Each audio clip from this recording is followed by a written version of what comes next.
মনে হচ্ছে আমাকে তাড়াতাড়ি বাসায় যেতে হবে, হাতের কাজটা সেরে নেই।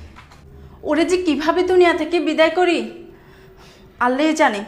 ওর আব্বু আবার বিষের বোতল দেখে ফেলেছে কিনা। ধ্যাৎ।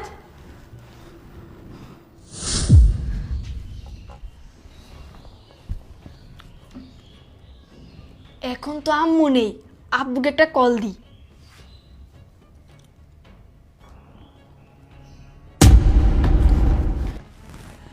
কি ব্যাপার, তামু কল দিল? হ্যাঁ তামু বলো। এই তোরা এখানে কি? হ্যাঁ, তোকে না বলেছি যে রুমে থাকতে? আসলে আম্মু আমি এখানে এমনিতে একটু আসছিলাম। এমনিতে কেন আসছস? আর তোকে যে বলছি বাসনপত্র সব ধুইছস তো?